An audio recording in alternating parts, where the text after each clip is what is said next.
शान तेरी न कम होने देंगे वतन, नाम ले लेके तेरा जिएंगे वतन तेरी मन.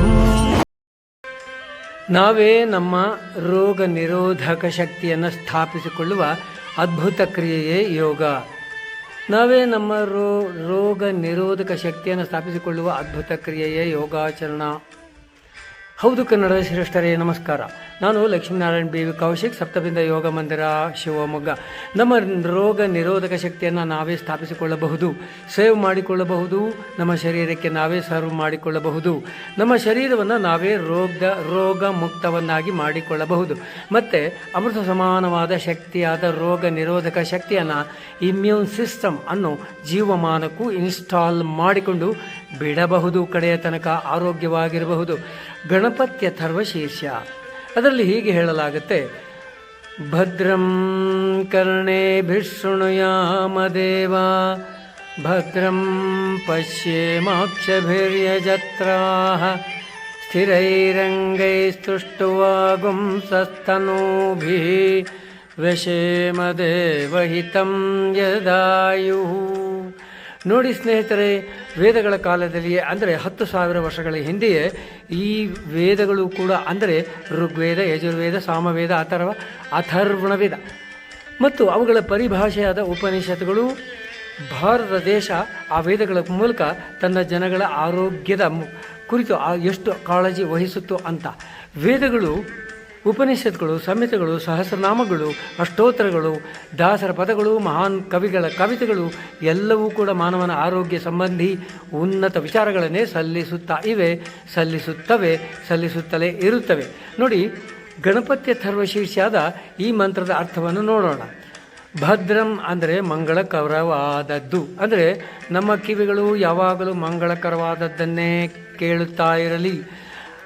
ನಮ್ಮ ಕಣ್ಣುಗಳು ಯಾವಾಗಲೂ ಮಂಗಳಕರವಾದದ್ದನ್ನೇ ನೋಡುತ್ತಾ ಇರಲಿ. ಸೂಕ್ಷ್ಮಾತಿ ಸೂಕ್ಷ್ಮ ಅಂಗಾಂಗಗಳು, ನಮ್ಮ ಶರೀರದಲ್ಲಿ ಒಳಗೆ ಇರುವ ಸೂಕ್ಷ್ಮಾತಿ ಸೂಕ್ಷ್ಮ ಅಂಗಾಂಗಗಳು ಯಾವಾಗಲೂ ಭದ್ರವಾಗಿರಲಿ. ಎಲ್ಲಿಯ ತನಕ ಹಾಗಿರಬೇಕು? ನಮಗೆ ಯಾವ ದೇವನಿಂದ ಎಲ್ಲಿಯ ತನಕ ಆಯಸ್ಸನ್ನು ಕೊಡಲ್ಪಟ್ಟಿರುತ್ತದೋ ಅಲ್ಲಿಯ ತನಕವೂ.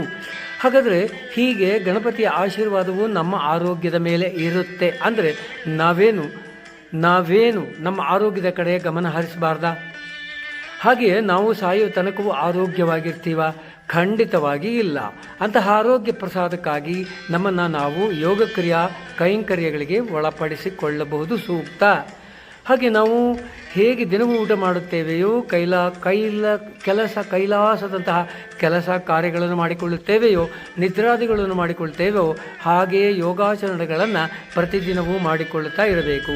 ಹಾಗೆ ಯೋಗಾಚರಣವು ನಮ್ಮ ಇಮ್ಯುನಿಟಿಯನ್ನು ಅಂದರೆ ರೋಗ ನಿರೋಧಕ ಶಕ್ತಿಯನ್ನು ಕಡೆಯವರೆಗೂ ಸೇವ್ ಮಾಡಿಕೊಂಡು ಸರ್ವ್ ಮಾಡುತ್ತಲೇ ಇರುತ್ತದೆ. ಹಾಗಾದರೆ ರೋಗ ನಿರೋಧಕ ಶಕ್ತಿ ಅಂದರೆ ಏನು? ಅದು ಯಾಕೆ ನಮಗೆ ಅತ್ಯಗತ್ಯ? ಅದು ನಮ್ಮಲ್ಲಿ ಹೇಗೆ ಕ್ರಿಯಾಶೀಲವಾಗಿರುತ್ತೆ? ಸಾಮಾನ್ಯವಾಗಿ ಎಲ್ಲರಿಗೂ ಒಂದಲ್ಲ ಒಂದು ಸಂದರ್ಭಗಳಲ್ಲಿ ದೇಹ ಯಾವ ಭಾಗಕ್ಕಾದರೂ ಗಾಯಗಳಾಗುತ್ತಲೇ ಇರುತ್ತೆ ಅಲ್ವಾ? ಆಗ ನಮಗೆ ಏನಾಗುತ್ತೆ? ಅಯ್ಯೋ, ರಕ್ತ ಸುರಿದು ಹೋಗ್ತಾ ಇದೆಯಲ್ಲ ಅಂತ ಮಾತ್ರ ಅನ್ನಿಸುತ್ತೆ, ಹೌದಾ? ಆದರೆ ನಮಗೆ ಗೊತ್ತಾಗದ ಹಾಗೆ, ನಮ್ಮ ಗಮನಕ್ಕೆ ಬಾರದ ಹಾಗೆ ಅದ್ಭುತ ಕಾರ್ಯ ನಮ್ಮ ಒಳಗೆ ನಡೆಯುತ್ತಲೇ ಇರುತ್ತೆ. ನಮ್ಮ ಒಳಗಿನ ಶರೀರದ ಒಳಗಿನ ಸೂಕ್ಷ್ಮಾತಿ ಸೂಕ್ಷ್ಮ ಅಂಗಾಂಗಗಳು ಒಂದೊಂದು ಕಾರ್ಖಾನೆಯ ತರಹ ಕಾರ್ಯ ನಿರ್ವಹಿಸುತ್ತಾ ಇರುತ್ತದೆ. ನಿಮಗೇನಾದರೂ ಗೊತ್ತಾಗುತ್ತಾ? ಅಂತಹ ಅಂತರ್ಕಾರ್ಯ ವಿಶೇಷಗಳು ಯಾರಿಗೂ ಗಮನಕ್ಕೆ ಬರೋದೇ ಇಲ್ಲ. ನಮ್ಮ ಶರೀರ ಎಷ್ಟು ಅದ್ಭುತ ಅಂದರೆ, ನಾವು ತಿಳ್ಕೊಂಡಿರ್ತೀವಿ ನಾವು ಉಸಿರಾಡುವ ಗಾಳಿಯು ನಮ್ಮ ಶ್ವಾಸಕೋಶಕ್ಕೆ ಮಾತ್ರ ಹೋಗುತ್ತೆ, ಬರುತ್ತೆ, ಮೇಲೆ ಹೋಗುತ್ತೆ ಮತ್ತು ಒಳಗೆ ಬರುತ್ತೆ ಅಂತ. ಈ ವಾಯು ನಮ್ಮ ದೇಹದ ಪ್ರತಿ ಸೂಕ್ಷ್ಮಾತಿ ಸೂಕ್ಷ್ಮ ಅಂಗಗಳಿಗೂ ಜಾಗಗಳಿಗೂ ಸಂಚಾರ ಮಾಡುತ್ತೆ. ಹಾಗೆ ಸಂಚಾರ ಮಾಡುವುದೇ ರೋಗ ನಿರೋಧಕ ಶಕ್ತಿ ಉತ್ಪಾದನಾ ಸಾಮರ್ಥ್ಯದ ಮೊದಲ ಭಾಗ. ಅಂದರೆ ಆಶ್ಚರ್ಯವಾಗುತ್ತೆ ಅಲ್ವಾ? ಅದು ಆಶ್ಚರ್ಯ ಆದರೂ ಸತ್ಯ. ಅಸಲು ರೋಗ ನಿರೋಧಕ ಶಕ್ತಿಯು ಎಲ್ಲಿ ಇರುತ್ತೆ? ನಮ್ಮ ದೇಹದೊಳಗೆ. ಅದು ಏನು? ಕಣಜಾಲ ಮತ್ತು ಕಣಜಾಲ ಶಕ್ತಿ ಪ್ರದರ್ಶನವೇ ರೋಗ ನಿರೋಧಕ ಶಕ್ತಿ. ಅಂದರೆ ಇಮ್ಯುನಿಟಿ. ಪಂಚೇಂದ್ರಿಯಗಳ ಮೂಲಕ ಅಂದರೆ ಕಣ್ಣು, ಕಿವಿ, ಮೂಗು, ನಾಲಿಗೆ ಮತ್ತು ಚರ್ಮ ಇವುಗಳ ಮೂಲಕ ಅನೇಕ ರೋಗಾಣುಗಳು, ವೈರಸ್ಗಳು ನಮ್ಮ ದೇಹದೊಳಗೆ ನುಗ್ಗುತ್ತಲೇ ಇರುತ್ತವೆ. ನುಗ್ಗಿ ಅವುಗಳ ಕೆಟ್ಟ ಕಾರ್ಯಾಚರಣೆ ಮಾಡುತ್ತಲೇ ಇರುತ್ತವೆ. ಅರಿವು ಇಲ್ಲದಂತೆ ನಮ್ಮ ಕಣಜಾಲವು ತತ್ಕ್ಷಣವೇ ಈ ಕೆಟ್ಟ ಬ್ಯಾಕ್ಟೀರಿಯಾಗಳು ಮತ್ತು ವೈರಸ್ಗಳ ವಿರುದ್ಧ ಯುದ್ಧ ಸಾರುತ್ತವೆ. ಅಂತಹ ಯುದ್ಧಗಳಲ್ಲಿ ಆ ಕೆಟ್ಟ ಬ್ಯಾಕ್ಟೀರಿಯಾಗಳ ಪಡೆ ಅಥವಾ ವೈರಸ್ಗಳ ಪಡೆಗಳು ನಾಶವಾಗಬಹುದು. ಆಗ ನಮ್ಮ ದೇಹ ಸುರಕ್ಷಿತವಾಗಿ ಆರೋಗ್ಯವಾಗಿ ಮುಂದುವರಿಯುತ್ತಾ ಇರುತ್ತೆ. ಅದೇ ಇಂತಹ ಯುದ್ಧಗಳಲ್ಲಿ ನಮ್ಮ ಕಣಜಾಲದ ಸೈನಿಕರೇ ನಾಶವಾಗಬಹುದಾದ ಸಂದರ್ಭವೂ ಬರುತ್ತದೆ. ನಾವು ಅನೇಕ ಸಣ್ಣ ಪುಟ್ಟ ಅಥವಾ ಭಯಂಕರ ರೋಗಗಳಿಗೆ ತುತ್ತಾಗಬೇಕಾಗುತ್ತದೆ. ಈ ಕಣಜಾಲ ಅನ್ನೋದು ನಮ್ಮ ಒಳಗೆ ಇರುವ ಅತಿ ಸೂಕ್ಷ್ಮ ಜೀವಕೋಶಗಳು ಈ ಹೊರಗಿನ ಕೀಟಾಣುಗಳ ಜೊತೆಗೆ ಹೋರಾಡುವುದನ್ನು ಗೆದ್ದು ಬಿಟ್ಟರೆ ನಾವು ಆರೋಗ್ಯವಾಗಿರುತ್ತೇವೆ. ಅದು ಸೋತು ಬಿಟ್ಟರೆ ನಾವು ರೋಗಯುಕ್ತವಾಗುತ್ತೇವೆ. ರೋಗ ನಿಯುಕ್ತವಾಗಬೇಕು, ರೋಗ ಮುಕ್ತಿ ಆಗಬೇಕು ಅಂತಂದರೆ ನಮ್ಮ ಕಣಜಾಲವನ್ನು ಅಥವಾ ನಮ್ಮ ಜೀವಕೋಶಗಳನ್ನು ಸರಿಯಾಗಿ ಇಟ್ಟುಕೊಳ್ಳಬೇಕು. ನಮ್ಮ ದೇಶದ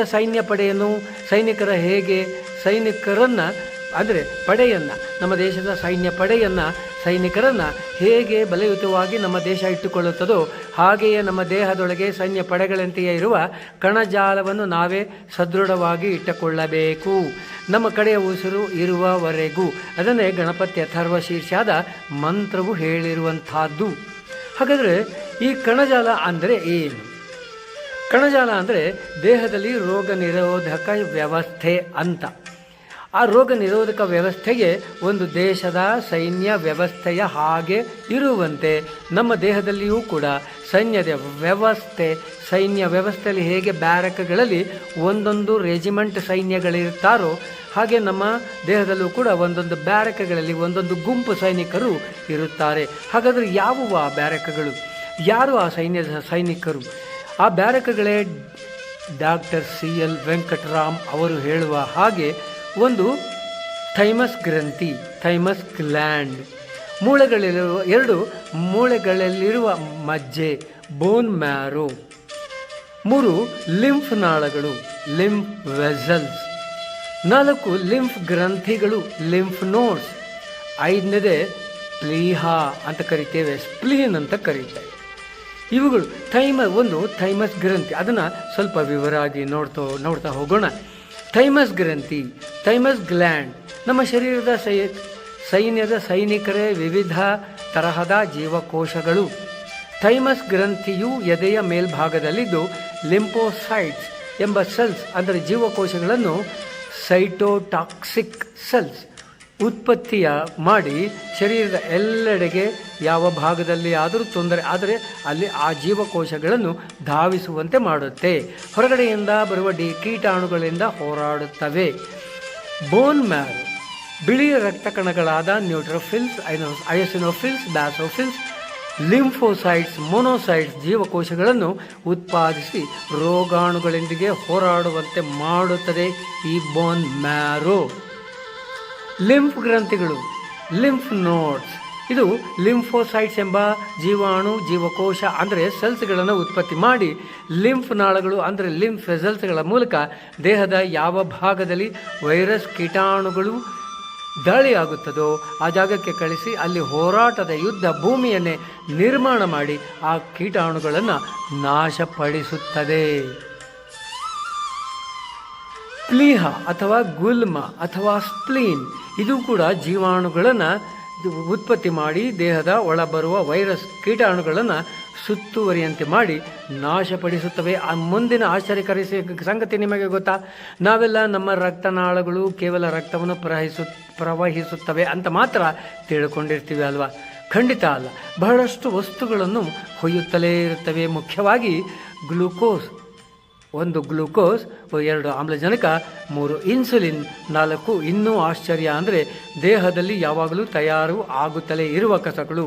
ಈ ಕಸಗಳು ಹೃದಯದ 2 ವೆಂಟ್ರಿಕ್ಯುಲರ್ಸ್ ಮೇಲಿನ 2 ಅಟ್ರಿಯಾಗಳನ್ನು ಪ್ರವೇಶಿಸಿ ಮತ್ತೆ ಪಲ್ಮನರಿ ನಾಳದ ಮೂಲಕ ಶ್ವಾಸಕೋಶ ಪ್ರವೇಶಿಸಿ ಅಲ್ಲಿ ಉರಿಯುವ ಸದ್ಯೋಜಾತ ಎಂಬ ಅಗ್ನಿಯು ಆ ಕಸಗಳನ್ನು ದಹಿಸಿ ಇಂಗಾಲದ ಡೈಆಕ್ಸೈಡ್ ಆಗಿ ಪರಿವರ್ತಿಸಿ ನಮ್ಮ ಮೂಗಿನಿಂದ ಹೊರಗೆ ಕಳಿಸುತ್ತವೆ. ಹಾಗಾದರೆ ಕಸ ಎಂದರೆ ನಮ್ಮ ದೇಹದಲ್ಲಿ ಕಸ ಹೇಗೆ ಉತ್ಪತ್ತಿ ಆಗುತ್ತೆ?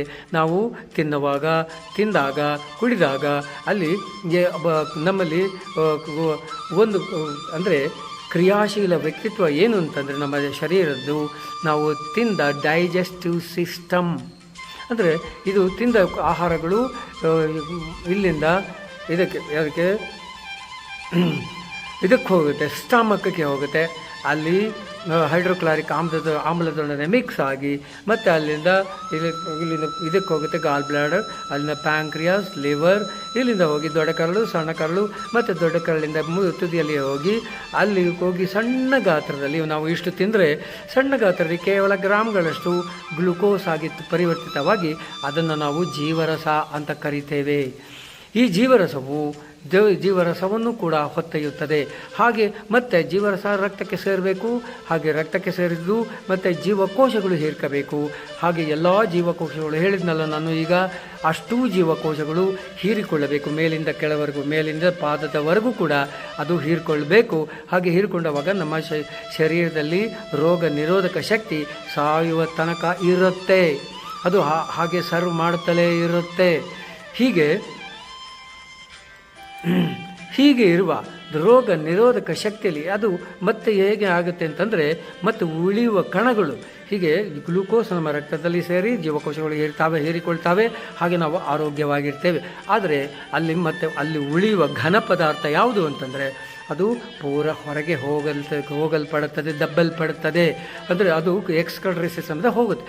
ಇನ್ನೂ ಉಳಿದ ಸ್ವಲ್ಪ ಗ್ಲುಕೋಸ್ ಆಗಿ ಪರಿವರ್ತಿತವಾಗಿ ಮತ್ತು ಘನ ತ್ಯಾಜ್ಯ ವಸ್ತುಗಳಾಗಿ ಹೊರಗೆ ಹೋಗೋದು ರಿಸಸ್ ಮೂಲಕ ಮತ್ತು ಮಲಮೂತ್ರಗಳ ಮೂಲಕ ಹೊರಗೆ ಹೋಗೋದು, ಅದು ಕೂಡ ಒಳಗೆ ಉಳಿತು. ಮತ್ತು ಅಲ್ಲಿ ಇದು ಏನೇನು ಒಂದು ಜೀವಗಳು ಉತ್ಪತ್ತಿ ಹೋಗುತ್ತೆ. ಅದು ಯಾವ ಜೀವ ಅಂತಂದರೆ ಕೆಟ್ಟ ಜೀವಿಗಳು. ಆ ಕೆಟ್ಟ ಜೀವಿಗಳನ್ನು ಕೂಡ ನಮ್ಮ ಜೀವಕೋಶಗಳು ಅವುಗಳ ಕೂಡ ಹೊಡೆದಾಡಿ ಅವುಗಳನ್ನು ಕೂಡ ಸಾಯಿಸಬೇಕು. ಅದೇ ರೋಗ ನಿರೋಧಕ ಶಕ್ತಿ. ಇನ್ನೂ ಆಶ್ಚರ್ಯ ವಿಷಯಗಳೆಂದರೆ ಏನು ಗೊತ್ತಾ? ನಮ್ಮ ಪಂಚೇಂದ್ರಿಯಗಳು ತಮ್ಮಂತಾವೇ ರೋಗ ನಿರೋಧಕ ಕಾರ್ಯವನ್ನು ಪ್ರತಿಕ್ಷಣವೂ ಮಾಡುತ್ತಲೇ ಇರುತ್ತವೆ. ಮೂಗಿನ ಒಳಭಾಗದಲ್ಲಿ ಸಿಲಿಯಾ ಅನ್ನೋ ರೋಮಗಳಿದ್ದು ಉಸಿರಾಡುವಾಗ ಒಳಬರುವ ರೋಗಾಣುಗಳು ವೈರಸ್ಗಳನ್ನು ತಡೆದು ನಾಶ ಮಾಡುತ್ತವೆ. ಬಾಯಿಯಲ್ಲಿನ ಸಲೈವ ಉಗುಳು ಅಂದರೆ ಬಾಯಿಯ ಮೂಲಕ ಬರುವ ರೋಗಾಣುಗಳನ್ನು ಅಲ್ಲೇ ನಾಶಪಡಿಸುತ್ತವೆ. ಚರ್ಮ ತನ್ನ ಅಂಟಾದ ಬೆವರಿನಿಂದ ಬ್ಯಾಕ್ಟೀರಿಯಾಗಳನ್ನು ಹಿಡಿದುಕೊಂಡು ಅಲ್ಲಿಯೇ ಕೀಟಾಣುಗಳನ್ನು ಕೊಲ್ಲುತ್ತವೆ. ಸ್ತ್ರೀಯರ ಜನನಾಂಗದಲ್ಲಿ ಶ್ಲೇಷ್ಮ ಪೊರೆ ಅಂತ ಕರಿತೇವೆ. ಶ್ಲೇಷ್ಮ ಪೊರೆ, ಮ್ಯೂಕಸ್ ಲೈನಿಂಗ್, ಅದು ಕೂಡ ಕೆಟ್ಟ ಬ್ಯಾಕ್ಟೀರಿಯಾ ಅಲ್ಲಿ ಉತ್ಪತ್ತಿಯಾಗುವ ಹೊರಗಿನಿಂದ ಬರುವ ಕೆಟ್ಟ ಬ್ಯಾಕ್ಟೀರಿಯಾಗಳನ್ನು ನಾಶಪಡಿಸುತ್ತಲೇ ಇರುತ್ತೆ. ಆದರೆ ನಾವುಗಳು ಇವುಗಳನ್ನು ಯಾವುದನ್ನು ಗಮನಿಸಿಕೊಳ್ಳೋದೇ ಇಲ್ಲ ಕೂಡ. ಆ ಅಂಗಾಂಗಗಳ ಸೆಲ್ಫ್ ಡಿಫೆನ್ಸ್ ಕಾರ್ಯಗಳನ್ನು ತಿಳಿದುಕೊಳ್ಳದೆ ಅಥವಾ ಗಮನಿಸಿಕೊಳ್ಳದೆ ಮತ್ತು ಅವುಗಳ ಕಾರ್ಯಕ್ಷಮತೆಯನ್ನು ನಮ್ಮದೇ ತಪ್ಪುಗಳಿಂದ ಹಾಳು ಮಾಡಿಕೊಳ್ಳುತ್ತಾ ಇರುತ್ತೇವೆ. ತಪ್ಪು ಅಂದರೇನು? ನಾವು ಯಾವಾಗಲೂ ತಿನ್ನುತ್ತಲೇ ಇರುತ್ತೇವೆ, ಅದರ ಬಗ್ಗೆ ಗಮನ ಕೊಡೋದೇ ಇಲ್ಲ. ಅವುಗಳನ್ನು ಕಳಿಸುವ ಹೊರಗಡೆ ಎಕ್ಸ್ಕ್ರೀಟರಿ ಸಿಸ್ಟಮ್ ಅದು ಹೊರಗೆ ಕಳಿಸೋದು. ಅಂದರೆ ಮಲಂ ಶರೀರಸ್ಯ ಚ ವೈದ್ಯಕೇನ ಅಂತ ಮಂತ್ರದಲ್ಲಿ ಹೇಳ್ತಾರೆ. ಹಾಗೆ ನಾವು ಹೊರಗಡೆ ಮಲಮೂತ್ರಗಳನ್ನು ಕಳಿಸೋದನ್ನು ಕೂಡ ನಾವು ಬಹಳ ನಿಕೃಷ್ಟವಾಗಿ ನೋಡ್ತೇವೆ. ಅದನ್ನು ಸರಿಯಾಗಿ ಕೂಡ ನೋಡ್ಕೊಳ್ಳೋದಿಲ್ಲ. ಅದನ್ನು ಸರಿಯಾಗಿ ಕಳಿಸಿದರೆ ಮಾತ್ರ ನಮ್ಮ ರೋಗ ನಿರೋಧಕ ಶಕ್ತಿ ಸರಿಯಾಗಿರುತ್ತೆ. ಅಲ್ಲಿ ಉಳಿಯುವ ಫಾರಮ್ ಆಗುವ ಮಲಕೋಶದಲ್ಲಿ ಫಾರಮ್ ಆಗುವ ಮತ್ತು ಮೂತ್ರನಾಳದಲ್ಲಿ ಫಾರಮ್ ಆಗುವ ಕೋಶಗಳು ಅಂದರೆ ಕೆಟ್ಟ ಕೋಶಗಳು ಹೊರಗೆ ಹೋಗಬೇಕು. ಹಾಗಾದರೆ ನಾವೇನು ಮಾಡಬೇಕು? ಈ ಪಂಚೇಂದ್ರಿಯಗಳ ಕಾರ್ಯಭಾರವನ್ನು ಮತ್ತು ಈ ಎಲ್ಲ ಅಂಗಗಳ ರೋಗ ನಿರೋಧಕ ಶಕ್ತಿಯನ್ನು ಸಮೃದ್ಧಗೊಳಿಸಲು ಪ್ರತಿದಿನವೂ ನಾವು ಯೋಗಾಸನಗಳನ್ನು ಮತ್ತು ಪ್ರತಿದಿನವೂ ಪ್ರಾಣಾಯಾಮಗಳನ್ನು ನೆರವೇರಿಸಿಕೊಳ್ಳಬೇಕು. ನಮ್ಮ ಜೀವಕೋಶಗಳ ವ್ಯವಸ್ಥೆಯನ್ನು ಮತ್ತು ನಮ್ಮ ರೋಗ ನಿರೋಧಕ ಶಕ್ತಿಯ ವ್ಯವಸ್ಥೆಯನ್ನು ಗಟ್ಟಿಗೊಳಿಸಿಕೊಳ್ಳಬೇಕು. ಹಾಗೆ ನೀವು ಪ್ರತಿದಿನವೂ ಯೋಗಾಸನಗಳನ್ನು ಮಾಡಿಕೊಳ್ಳಿ, ಪ್ರಾಣಾಯಾಮಗಳನ್ನು ಮಾಡಿಕೊಳ್ಳಿ, ನೆರವೇರಿಸಿಕೊಳ್ಳಬೇಕು. ಸನ್ಮಿತ್ರರೇ, ಆರೋಗ್ಯವಾಗಿರಿ. ಈ ಸಂಚಿಕೆ ಇಷ್ಟವಾದರೆ ಲೈಕ್ ಮಾಡಿ ಮತ್ತು ಕಾಮೆಂಟ್ ಮಾಡಿ ಮತ್ತು ಶೇರ್ ಮಾಡಿ ಎಂದು ಕೇಳ್ಕೊಳ್ತೇನೆ. ನಮಸ್ಕಾರ.